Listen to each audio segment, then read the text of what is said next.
Hey y'all.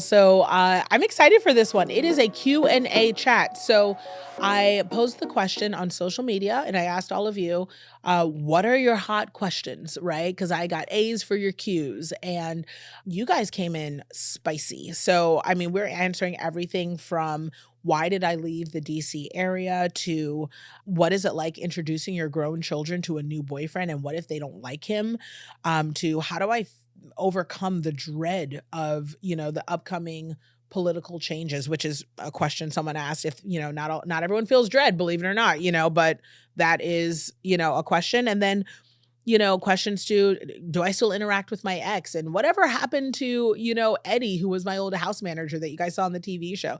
I've got tons of questions here and I'm super excited to answer them for you. I'm not going to avoid the spicy ones. I'm definitely going to get in here. So this should be a good one. The first question, introducing your grown children to your new boyfriend.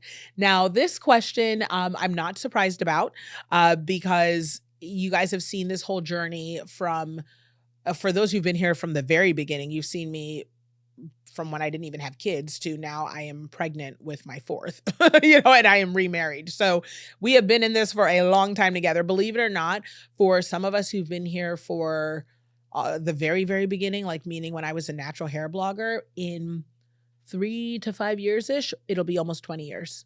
That's how crazy it is. So it's been a while. But that being said, you guys know that I'm remarried to my lovely husband, Alex, who I just love and adore. And we've been together for years. But I actually have not documented on a timeline all the details around like when we did things. We did do an episode called, I think it's called The Whole Truth. And it's maybe like 5 or 6 episodes back where we really went back, like after we got married, we announced the baby, like all those things. And we just really kind of said, hey, there's a lot that we didn't say while we were going through it, but now let's say all the things, right? And it was like after my divorce was finalized, so I could really talk about things.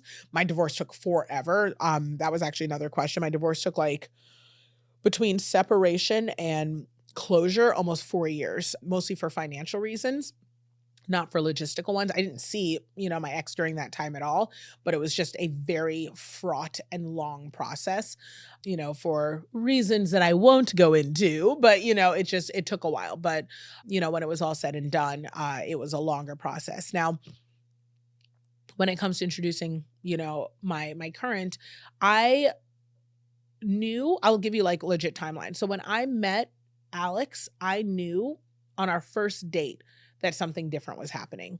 I can say that because I remember feeling when I met him that he was just such a light, like in a way where on the very first day when I went in, I was like, I don't even know if I'm ready for this energy. I don't know if I can trust it. I don't know what's going on because he was just so light. And he still is to this day. This man wakes up smiling. Like it does not, I don't get it. He wakes up smiling. He is just so light. I feel spoiled to be with someone that is just such like goodness, And when I say and I know that it can sound like I'm going on and on about him, but truly other people in his life would say this. He's just one of those very good people. And you probably all know someone kind of like this. But I was scared. So I was taking it super slow. I was checking with my therapist, my friends, my God, like everyone. Cause I was like just coming out. I just didn't feel ready. I didn't feel deserving, So 2 months in, so the first day, I already knew I felt differently. 2 months in, it was very clear for both of us that we wanted to date with intent. And the intent being that we wanted to date with, not just not seeing other people, but that we wanted to date with the intent that we would be together long term and possible marriage. 2 months in, we were talking, would I be interested in more children? Would I be interested in marriage? He had his own things that he was interested in. And I will tell you transparently, I said no, which is funny because I'm both married and pregnant right now. So he got me good, y'all, like, because that was not the plan. But I also knew, and I was very transparent with him that like, look, I already have children. I have 3 of them. They are my life and they are non-negotiable. Like, and what you see online about my ferocity as a mother is probably 10% of reality. It is my the seriousness with which I take parenting is part of why Alex says he married me. It was because he was like, she is a mom of, I take it very seriously. I'm not saying I'm a perfect mom. I love my babies so big. They are the greatest gift in my life. I'm too pregnant for this conversation. I'm about to start crying. So I love my kids so much. So about 6 months in, I decided that I could not continue the relationship if he did not see me as a mom towards my kids and if my kids did not approve of him. So that was kind of my first standpoint, right? It wasn't about whether or not he approved of my children. So that was the first part. The decision around it was I knew how I felt about him. I knew that I wanted to be long term, but there was no way I could continue in integrity in this relationship if he did not see what it was like to see me as a mom, because it's a different dynamic, and I think anyone who's a mom understands that it's just a different dynamic, especially because I have older children, and so and I had, one who was going through rehab, and I had one who was in college, but at the time I think was maybe like 19, like she was a little, still in the house, kind of youngish, and then obviously a 10-year-old, I had a little one. So it was just, non-negotiable, because I also knew categorically if I didn't like the dynamic, it was over. And I would be sad about losing the relationship because boy, did I really like this guy and still do, but it would be something I could say yes to right away, like it's over, because I needed to know that my babies were okay.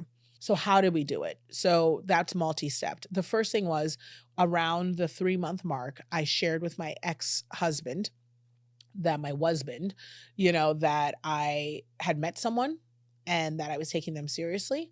And at this point, to be transparent, we'd been separated for years. He had been dating someone for a while. I actually don't even know if he, like, I'm not making any assumptions because I don't really know, like, we don't talk, so I don't know his life, but I think he may have been dating someone seriously at this time also, like, I wasn't dating anyone seriously, but I was dating, but like sporadically, you know what I mean? Like that sort of thing. But I made it very clear.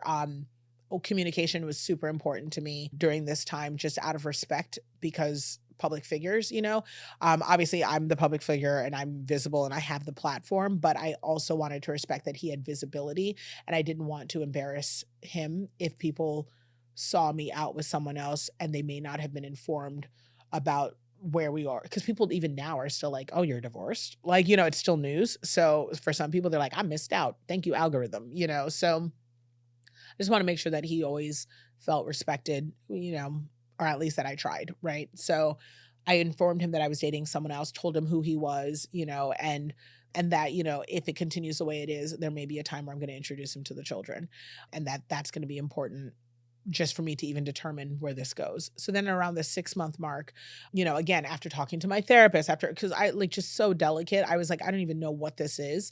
And at this point I'm years out, separated, into the divorce, all of that, and living 3,000 miles away. I said to my ex first, I'm going to be introducing him to the children. Do you have any parameters around it? So, because the question here is specifically, how did I do it? I want you guys to know that it's going to be different, I imagine, for everyone, for every family. I think for some people, you may feel totally differently with the kids' ages, whatever. I'm just telling you what I did. A huge part of the way that I did it was because I wanted to be an example of the type of respect that I would like to receive, particularly because we have a younger child, So for me, if my child were to ever be around, my husband's girlfriend or new wife, or, someone he's dating, a new partner or whatever, I would want to know, I'd love to know who that person is that's going to be speaking into my child's life. I'd love to meet them, ideally, because, like, we're all adults here. And if anything, like, I think we're all hopefully would be invested in just mostly around the kids. That's all I care about. I don't like whatever else is whatever else. So yeah. So like I said that. And then I also said, I also asked my ex if he would be interested in meeting, him at the same time, just so that way it starts off with a positive dynamic. Now, I will be completely transparent. I had in my head aspirations of a Bruce Willis, Demi Moore type relationship. If you've ever Googled this, this is what I thought would happen would be like, we would just be one big family. We're all going to get along and blah, blah, blah. And, and it's going to be wonderful. And we can have holidays together and da, da, da, all that. But that's not what happened at all. And it's just to be expected, right? Like, that's just not how it goes. 99, you get divorced for a reason, like, obviously. But I did set up a meet, to make sure they could meet one time. They met one time for probably all of 5 minutes, was the interaction. And for my ex and my current husband. But I made sure that the girls had time with him in segments. So the way that I did it was, we met for the first time, like just going out for a meal. And then it was just conversation, but then it was like separation. So it wasn't in my home. It wasn't in his home. It wasn't around an activity or something long. It was just like a quick meal. And prior to the meet, I already had mentioned to my youngest, who I was the most concerned about, my 10-year-old, that, I had a new friend in my life, that I would love her opinion on, and I was like, and he seems pretty cool. And how people have, boyfriends, how, mom and dad aren't, going to be married anymore. And I'm thinking about getting a boyfriend. And I think this person would be a good fit, but I'd love her take on it, like that sort of thing. And she was like, all right, I got you, like that type of energy. So, so it gave him some space to talk about it. And then later on, this was kind of over like a weekend-ish, later on had him come over for like a game night. So now it was more of a dynamic of like, okay, we're playing games, we're interacting. How does it go? The older girls were like cool, like, big brother vibes, like just, really cool with him. And my little one like hit it off. Now I will say, and this just, again, my kids are, my older girls are adopted, and their bio mom is still in their life and always has been in their life. Their, extended family on their bio mom side is also in their life, and has always been.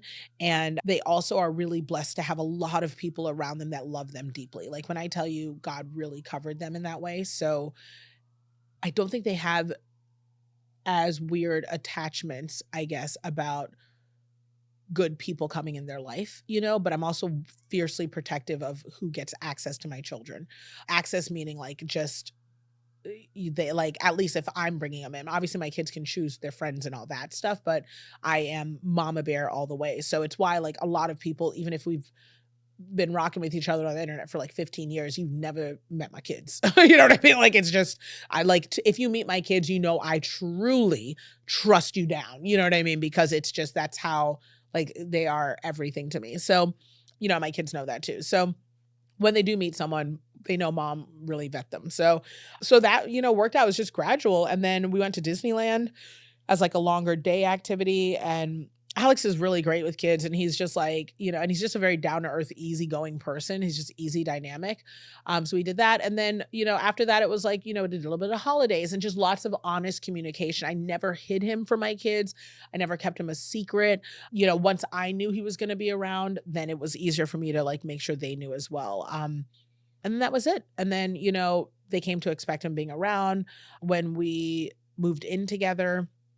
That was understood. And then obviously, when I took full custody of my girls, like entirely, like when I was established here, which actually that leads into another question, was just kind of, how did that go? When I first came out to California, I was not well. I was not well. I was not mentally well. I was not physically well. I was very sick.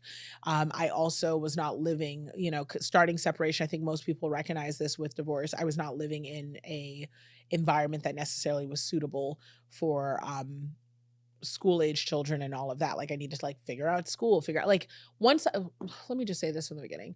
Just, this is not an edit. I'm just going to let you guys know real. Like, when I first came out to California, you've probably heard me say this before, I did not know I was going to get divorced.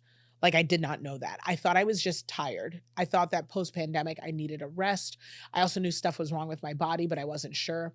As I started figuring all that out, that was when I was like, oh shoot, I've got like a real like stuff. I've got to fix my body. But after that, I need to change what the environment was that got it like that. And all of those things led to me moving and my divorce eventually. So When that happened, I also knew I needed to create a space that was suitable for my children.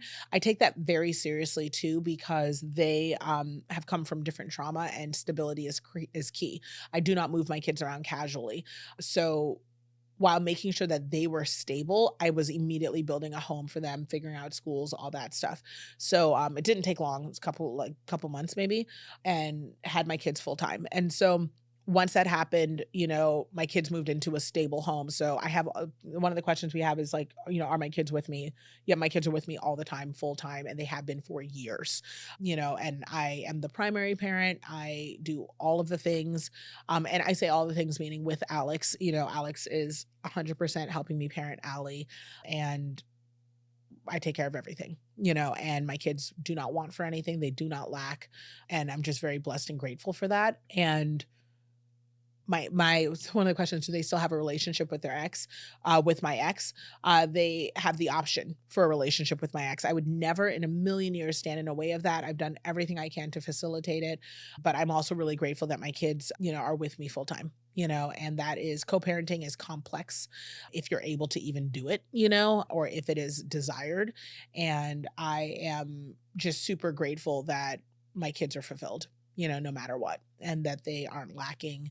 And they have a lot of great male figures to continuously provide them examples of what it looks like to be a strong, involved, dedicated male figure in their life. And also, like when I tell you, my kid's Uncle Alando is just, he's shown up for science fairs. He's shown up, I mean, just incredible, and then obviously Alex on the day to day, we've had moments where Allie has said like he's a really good man, and like she knows what to look for. And I'm just very deeply thankful for that because she's at the age where she's shaping her perspective around how men should be, and for all you mamas out there who are struggling with co-parenting, which is real, or doing it solo because the co-parenting doesn't even exist, and your kids haven't seen your ex in years and years and years, and they don't give any financial help, and they don't even send so much as a birthday card.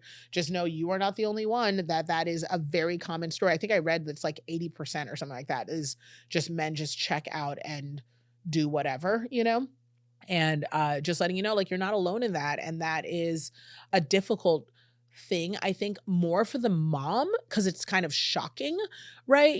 Like, I think that that's always kind of like, really? Like, how? Just because of the way we're hardwired, like, if I am not with my kids or prioritizing my kids, I must be dead. Like, that's how I feel. I'm like, I must be dead. And my kids know this. You know what I mean? There's no portrait that could ever be painted or storyline or narrative that could ever be written that my kids would ever in a million years believe or stand behind, or anyone who knows me could co-sign that I would not be with my children, or that I would not desire to be with my children, or that I'm not in the process of doing everything. And I think a lot of moms understand this. So it's super shocking to think that someone else wouldn't feel that way, especially their like biological father, adopted father, or stepfather, whatever. And so I just want to let you know that, like, the hurt that comes along with it, fortunately, your kids know what's going on. My therapist tells me all the time, your kids know what's going on. Your kids will figure it out. Your kids will have their own awareness of it. So just keep doing you. So yeah, so my kids, they're with me all the time and they do great. And, we have our holidays and we have our little fam bam, and it's really, really great. So big one lives about 45 minutes away. Middle one has a boyfriend now and is, living with, they live together, which, mamas don't even talk to me about it. We're not doing this. It's not this episode, but they're doing their thing, and I love the boyfriend. Boyfriend is an amazing, amazing, very good man. Super grateful for that. And yeah, and we're trucking along. So yeah, there's that one. Question, whatever happened to Eddie? So Eddie, if you haven't, if you're new around here, right? Because I know a lot of you are like, I don't even know who that is. But if you watched the show, She's the Boss on USA Network from now almost 4 years ago, I had a house manager that like lived with us, worked for us, I should say, lived with us and worked for us. And that was his job. He was the manny, right? Like, so he helped with the kids, but his primary job was like to take care of the home, meet any staff that came. But he did all of this stuff while he was finishing up his college degree. So Eddie was with us until I think he was about 20. 22, 23. And he's a tall kid. So you might have thought that he was, a little bit older or, but he 23. And so now Eddie's like, I think popping up on 30, And so it's interesting because people ask me like, where's Eddie? And, once the show was done and the pandemic was over, Eddie moved on, with his life because he needed to. He's grown, and that was his call, best decision, and it worked out because I transitioned over here. So, as far as I know, he's living his best life around Atlanta, and just like, my older girls, I imagine he's taking on the world. So yeah, that's it. That's what happened with Eddie. This is a good question. How to be okay when you cannot control things like co-parenting, divorce, or anything else really? I have to tell you, therapy and prayer. One of the things I constantly remind myself, and this actually ties into the how do I overcome dread about the political changes. I want to let you know whether it's dread or excitement or, worrying about co-parenting or divorce or your adult kids getting older, any of those things, I have to tell you that control is such a root cause of it. And if you are in therapy or if you've ever done any therapy, you learn that whatever's happening externally, you never controlled. The key word being never, right? It's not just that it is a new perception of a lack of control, which is what we often get confused in our brain. I say all of this because this is me. This is me. Like, I'll be like anxiety, stress, dread, like, oh my God, I'm going through a divorce. What am I going to do? Listen, sis, like, you never controlled your outcomes. You never. The best you can do is influence your outcomes. So you can hope that your choices and the things you do will make your outcomes better. But ultimately, you never controlled them. So even with, you guys have heard me talk about this in a couple episodes back when I talked about politics, even with, the political changes that are, in store happening now, all of that. Look, it's all called for those people who are excited about them, they're called campaign promises. We don't know if anything's going to be executed on. We don't know if anything is actually even possible. We don't know, right? So for people who are super excited, like, thank goodness, exhale, it's all going to get better. Not too much, right? You don't control anything and you never controlled anything. So, there's nothing wrong with having your hope in all those things, but that hope is no different from the person who's feeling tons of dread about everything because, there's a different perspective on it, and letting you know that, look, we still didn't control that outcome, and so the only thing you can do is influence things to go the way that you'd like. So if that means participating, politically with organizations that you think can help influence things to go in the direction you'd like, one way or another. And that's the same thing with divorce and co-parenting. I cannot make my ex co-parent. I cannot make my ex do visitation. I cannot make my ex write me checks. I cannot make my ex do anything. I can't. Even if it's court ordered, I could not make him do anything. And I never could. So understand that that's not a judgment or an indictment or I never could, right? I never could. While we were married, I could not make him do anything. He is his own person, and so it's really important to realize that when you are saying to yourself, I can't, I feel like everything's out of control. You were never in control. You were never in control. The best thing I can do is try to influence decisions by controlling myself. And I can also control my responses to outcomes. So just giving you some perspective on that. If you find that you're, struggling with being okay with it, it's an inside job. How am I feeling? You look amazing. Thank you very much for that kind comment. I feel like a beached whale. I have never gone through this before. If you listen to, I think 2 episodes, I talk about pregnancy not being my ministry. 3 out of 10 stars. Do not recommend. Lots of beautiful things about the experience. Definitely not doing this again. Not for me. But I feel good. I feel optimistic. I know that I'm having, transparently, knock on wood, like God being so good, I'm having an easy pregnancy. Now, try not to jinx it. It's been seamless. And I know I'm not even dealing with some of the complications, which is how I know it's not for me. Because I'm like, this is already hard. And I know it's not even as hard as it could be. So I thank you for the compliment. You all are so, so kind. Let's all enjoy it this one time, because it's not happening again. Question, am I and my ex in contact at all? We are not. I have not spoken to my ex outside of anything legal or court ordered or through a lawyer in 4 years, going on 5 years. Everything has been either in court, through a lawyer, you know, like writing, whatever. Yeah, we do not interact. How long after my separation from my ex-husband did I meet Alex? I want to say it was probably a year and I first talked to him about a month before I met him because he had COVID. So that was why. So I would say probably a year and some change. I took a good bit of time off by myself to one, just physically heal. And so it was probably a year and 6 months. The average person after divorce is usually dating and or remarried within a year or two, like statistically. So it's like not uncommon, believe it or not. I know a lot of weird divorce stats, but yeah, it was that long. It was about that long. And I didn't date much, believe it or not. It just worked out. What scares and excites me the most about having a biological child? My biggest fear was that I was worried I would love this child more than I would love my adopted children. That was just a fear. I've never been in love. I've never been, pregnant and carried with a partner that I love so much. And I respect moms so, so much and the process of what it is to create a human. And I respect it even more now that I'm doing it, that I just wasn't sure if it would feel different. And that was terrifying to me. Like, it was terrifying because I also know how much I love my kids now.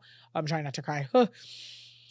I know how much I love my girls. And I was just so, so, so scared that I would jeopardize our existing relationship. And it's just like our family dynamic would get screwy. And now that I'm pregnant, and going through this process, I'm like, oh no, it's the same. Like, it's the same. Like, I could have used a surrogate and I still would love my babies the same. I love babies. I love children. Like, bring me the babies. I could see myself adopting after this child. Like, even though I know I don't want to carry again, I could see myself growing my family again. So, like, I could have 8 children and be a happy girl. As long as I financially am good and I have the time and flexibility to be with them, I'm a football team mom. So, yeah, that was the scariest thing that ended up not even being true. So I'm super grateful. I really truly feel like I'm adding to my pack, and that is like so, so great. It's just, I don't know, it's so beautiful. What excites you most about having a biological child? I don't know if it's because I've adopted first. The biological part doesn't feel like, I mean, I guess it'll be cool to see what our baby looks like. Maybe because I've never seen, but I also have a little sister who looks just like me. And I say little, she's grown, she's 34.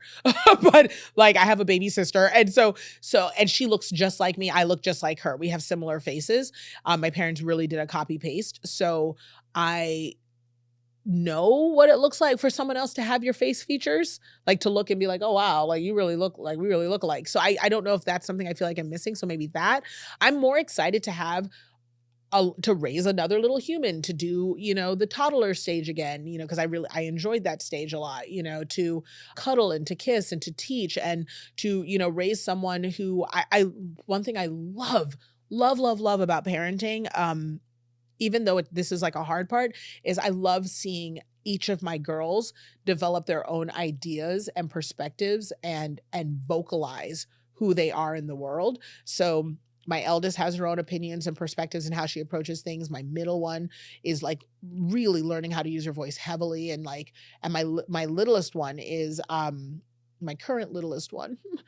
I swear that I'm going to have 2 middles. My current littlest one has her own take on the world. And it is just so enjoyable to watch them just run or like learn things and bring them back to the house. And so I'm just really excited to see that developmental process, because I just think humans are so cool. And so to have another tiny human and watch that is just such a privilege. It's such a gift. So that's really exciting.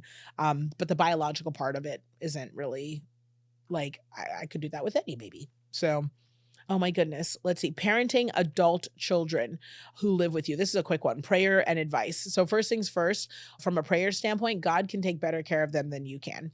That is something that I always struggled with because whenever they're starting to go off into the world, it feels like you have not downloaded enough information into them and they are not ready. No matter what, the answer is not ready, right? But God can take better care of them than you can. Everything you put in them is still there. I got that from my therapist. She was like, look, it can feel like they're crazy. Everything is in there and they will tap into it when they need it, when they want to. And I can tell you, having a 25-year-old, 22-year-old, 13-year-old, and soon newborn, truth. It is all in there. You will be shocked at some of the stuff they recall. They don't even know where they got it from, but it was you. So give yourself some ease because in the lessons that they learn, like they will know what to tap into and they will apply that information. And yeah, that's the biggest thing. And with adult children, also let them be adults. That has been a really big part for me. Is like sometimes you can't save them from the fullness of experiencing the outcome of their experience. Am I preparing for a natural birth or keeping all the options open? So I don't know. I think natural birth is like no chemicals, like, that sort of thing, or no chemicals, no medicines. So I am not making a specific birth plan. My thing is I'm going in there with a general idea. So I'm not jumping in saying, dope me up, knock me out, do this like from the jump. And this is no judgment or indictment on anyone, right? We do not need to be superheroes and everybody's body's different. But I am going in there ready to receive whatever is required at each step. So if I'm like the pain has become in a place where it's intolerable for me and there is an outcome for that I'm okay with, let's use that. If it's, hey, you tried pushing and that didn't work, we're going to step into a cesarean because that is what is safe for you and for baby. Let's do that. My goal, my one birth plan goal is to leave that hospital alive, well, and continuing to heal in a positive direction with a healthy, alive, and thriving baby. So whatever recipe that is, I trust the people involved to help me get there. Oh, this was one that came up. I mentioned online that I'm going to be having a night nurse help me. And one of the questions I had was, how did I decide to have a night nurse? And so you guys don't know this because obviously we don't talk about everything, but Alex, I think I've mentioned a couple times, Alex has been in the studio. He's a producer, music producer, and he's been in the studio about 10 to 12 hours a day, 5 days a week, because he's working on a project with some artist. And so because he's in the studio for those type of hours and it's going to look like that probably well into 2025, and I'm going to not be solo because he's still home and everything. I just wanted to have help, and I'm not even sure exactly how, well, because you guys know I run a business and all that stuff. I don't even know how it's going to play out per se, but I just wanted to come from a standpoint of more help than less help.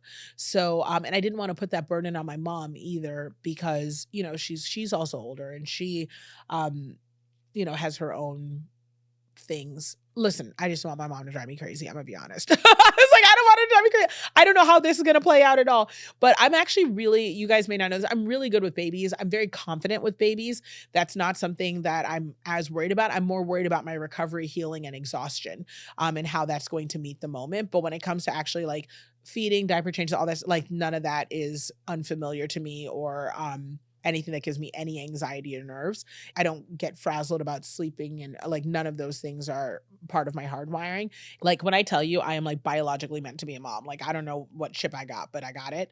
It's just the exhaustion. I just need someone to help with bottles and things like that. And I'm also very sensitive about parentifying my youngest child who's still in the home, Puffin, who's 13. I want to make sure she still has her whole life and I still have some capacity, at least in those first few months, to support her in this sort of teenage. So I just really wanted there to be help there so that Alex still got his sleep so that he could work and pursue his goals, so that I'm able to, show up for my clients, and do what I need to do as well as show up for my baby and my, my other daughter, and that, Allie never feels pulled to help out too much, even though we do think that we're a team in our household. So just having an extra adult there 24/7 for the first couple months is a financial privilege that I'm grateful I can afford, but it is also what the money is for, which is a phrasing that I've talked about before. Am I excited to pick the baby's name and is there any significance to it? Yes, actually, both me and Alex picked baby names 3 months after being together. We both came into it with an idea of names that we'd like to use, and they went together. So it was like, we were like, if we, because after the 2 month mark, he asked me about kids, and I told him I'd be willing to flex, but these were the terms. And same thing with marriage, which I'll tell you transparently. I told him I was not going to get married again. I was like, I don't think that, I don't foresee that. And I just don't know about it because just where I was. And he was okay with it. He was like, as long as I can be with you. And I said, okay, fine. Now that I don't feel trapped, I will get married, but we need to have an ironclad prenup. And so we have a ironclad prenup, which makes me feel very, very secure, not just for me, but for my girls. Cause, I do not want them to ever go through what they went through before or what, ever again. So we have an ironclad prenup that I feel very good about. And so once we talked about like marriage and babies and all those terms, then we picked baby names kind of casually. We were like, have you ever thought of names? And so we actually are going to be using a name set, like first and middle, that we already decided on. And then because I'm Ghanaian, in Ghanaian culture, you name your child based on the day of the week they're born. So I won't know our baby's third name until our baby arrives. When our baby arrives, based on gender, they'll fall into either boy or girl category. I know that some people feel weird about that gender identification, but just saying that's how it goes in Ghanaian culture. And then within that, you will pick the day of the week that they were born, and that becomes their third name. So baby's name is decided, and we already know. And we're very excited about it. It's very special and it's very significant. It has both biblical significance, a Hebrew reference, familial reference, as well as it passed what we call the Supreme Court check, meaning if you can say Supreme Court Justice, their name, I think it sounds very strong. It also relates to both of our cultures. So those were all factors and just came together very well. And also tons of nicknames, which we really like. So that way, as this little human grows up, they can identify as they will. So if they feel more sporty or more casual or more creative or more artistic or more serious, they have lots of versions and variations of their name they can play with that can help them fit the way they want to show up in the world. Was there anything specific I ate for fertility? No. Honestly, no. I can tell you where I was. We went in for IVF to do all the blood work, all the paperwork, like we were making it a thing. And I was told I had 5 follicles, which is, essential to, I think like a younger person might have as many as 20, but I also still had an IUD in with hormones, and I had that in for a while. So as my form of birth control. So I was recommended, like I could have that removed, but I was told that it may take 6 months to a year to even get pregnant if I just tried. And we were like, okay, no problem. We'll just take it out and then get hormones, get balanced, keep doing my testing, and then go back in to see after I have a proper cycle with no hormones, what my follicle count really looked like. Hopefully I'd have like 8 or 15 or something. And that's again, without using any like extra stimulants or whatever else. And I took my IUD out, and then 2 weeks later I was pregnant, which was not the plan at all. Timeline was God's timeline. Ha ha ha. Knocked up. So did not expect that. Baby stuck. We had no issues. Like it was just, I always joke I'm African. So my uterus is 25, whether I like it or not. Like my grandma had twins at like 48. So I was playing games and I definitely won the prizes. So I'm grateful, but no, I didn't have to do anything. I will say prior to this though, I experienced weight loss, stress reduction. I'm in love, and I will tell you that when you are in love, your body is a temple for goodness. Good things plant in that soil and they become fertile. So, I was married for 12 years and didn't get pregnant. And I know that my body was resistant to it for so many reasons.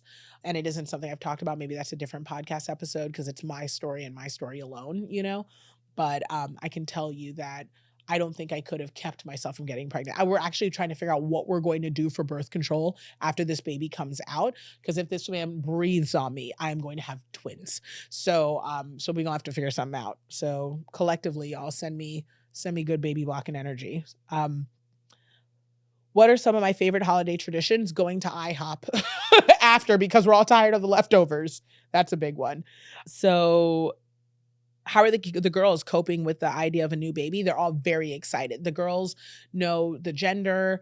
They're very excited. They just, they're like, cute baby, but in our family, just like, we're excited to be a 4-pack. It just feels right. I don't know how to explain it. It just feels right. What should people be doing to prepare financially for 2025? One thing I think that this is a business question that I think is really important is saving, just being really transparent. I don't think this is the time to go out and buy big. And even though consumer confidence is really high, I think people are feeling like, oh, maybe the economy will turn around, or because there's just been a political change. That's usually statistically not what you get, a little boost, up through March. That's not uncommon. But those first 100 days in office for any politician it's really going to be interesting to see what happens with the market. So just keep that in mind. I don't think that this is the time to make any like massive purchases. I do think it is the time though to double down on side hustles, and I think your 9 to 5 may be a little bit more flexible than you think, so just if there's something else that you wanted to put your time into, maybe look into that a little bit more. I think that's a really smart move. Stay the course, just recognize that a lot of the things that you're seeing happening financially are cyclical, meaning they go in circles. It's not based solely on the administration and, policy. It's just the nature of financial world. And if you can weather this storm, you actually come out in a better position. I know that I'm not making any massive moves until March. I'm just trying to stay very stable. But then the last thing is to stay hopeful.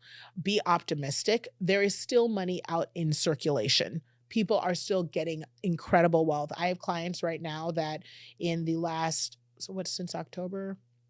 October, since August of 2024 up until now, which is November, I have clients that have made just shy of $1 million. And I'm talking about just 4 clients that I supported and helped to get where they are, and they worked really hard, but they made money. Each of them had events that pulled in 6 figures. So I say all of that to let you know, and multiple 6 figures, so I say all that to let you know there's still money in circulation, and money to be made. It just feels like you have to work a little harder for it. But don't buy into the concept that you can't do, because you can. Do you guys watch Marvel movies? All of them. My kids are like Star Wars, Marvel, like all of that. They just love, love, love them. Best way to get an agent. Um, and this is for business. So you need an agent in order to like book shows and things like that. So the best way to get an agent in this industry is to get a manager, and you need a good manager, because your managers usually have agent relationships. So a lot of people think you go straight to getting an agent. That's usually not how that works. I have incredible managers. I'm with Authentic Talent Management out of New York City and LA. And my managers are just the kindest, most compassionate, hardworking, generous people in the entire world. I'm very, very grateful for them. I've been with them for years now. And they came highly recommended through a high visibility actress that came my way via social media and changed my life. And she made that recommendation, and then they positioned me with the agencies that are in the world, so WME, CAA, ICM, I think, when they were still around, but they eventually merged with CAA, all the big ones, and then I had separate meetings with each of them and then selected the agency that I wanted to represent me. It's not always like that, but I'm very grateful. I also, I'm currently represented by CAA, which is a top agency in the world, and they are wonderful. And I've had a great experience. I know that's not everyone's experience, but I'm very thankful. It's again changed my life. Um, Mm, mm, mm, mm, mm. Am I going to share the baby's gender before arrival? No. Even our family doesn't know yet. We're just trying to keep something, I feel like there's so much. We did a little gender reveal party for the 2 of us. So we got a cake and it was just the 2 of us, and we took pictures of it, and that was that. So I might share those photos later, but that was it. So we know the gender. And actually, we found out the gender, and we had the gender put into an envelope and given to the girls. And so the girls were actually the first ones to know the gender. So there was a little moment there where they were connected with their newest sibling, and it was private just for them. And then they went ahead and set up our gender reveal, so they placed the order. We did a cake. And so we didn't even know what it was. So there was like a little, probably like 1 week time frame where they were the only ones who knew. So it's just like a little special thing that we did. Um, Should I raise capital first for my business or should I just put myself out there for investors? Just to let you know, no one's going to invest in your business if you don't do it first. Like I hear this all the time. Like, if I could just get my business off the ground, if I had investors, I got to tell you, it's just not how that works. If you want your business to be successful, you got to have skin in the game. And as somebody who actively invests in businesses, I can tell you that that is a critical piece of it. So you have to raise money, because if you're willing to put your all into it, I'm willing to, like, see how it goes. And then again, I just want to let you know that you invest in people too. So like you can put a ton of money in it, sell your house, whatever, and be like, see how all in I am. But if you're also like, but I still work my 9 to 5 job and I only put in 10 hours a week, I'm not giving you money. So just a heads up on that. Um, I'm going to finish with this one because I think it's a good one. Given your money status, right? Your financial status, how did you learn to trust again and not fear being taken advantage of with Alex? Also, given this status, do you feel it affects the dynamics of the relationship? So, we've done dedicated episodes about this, but I'm going to touch on this one just briefly, and this will be our last one because it's a good and legitimate question. First things first, it's interesting because a lot of people think that if you have come from nothing and earned a lot of money, or if you're someone who has money, that you maybe identify money as being like really important or really valuable, or you prioritize it or put it on a pedestal. Anybody who knows me knows I may take making money seriously. I may not play about my coin, but money is not my purpose. It is not what I care about. It is not the most important thing to me. It is hardly what I mean, it's always interesting to me when people argue about money with me or people go back and forth as if it is a priority. I do not, this is actually my superpower, if you will. And maybe this will be a different episode in itself. This is my superpower. I do not have weirdness about money. Do I have anxiety about having enough? Absolutely. The anxiety I have about having enough only pertains to the way that I use money as a tool for options.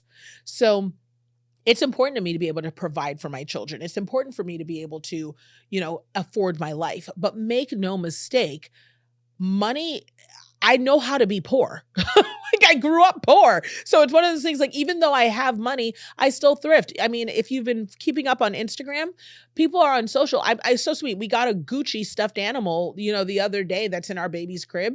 That crib costs $100. Like I literally was like, I think I can get one on from IKEA. You know what I mean? Like my nursery is all hand-me-downs. My Alex's, well, it's my nephew too, but Alex's brother on that side, my in-laws, they have a 1-year-old who is the cutest.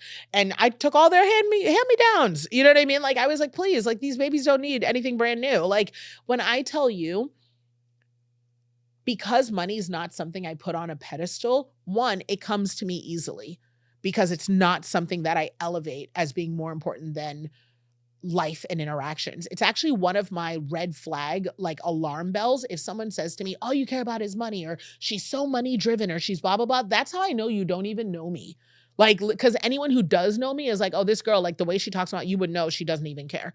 Like she doesn't, it's not even like anyone who knows me, I'm extremely generous. Like, and not generous like I'm stupid, right? I don't just like throw away money. I'm judicious, but I'm generous. I am not tight-fisted. I am extremely charitable. These are things I know about me that people could not even shake me on. I am unguiltable about it because I know what it's like to not have, and I know what money can do, right?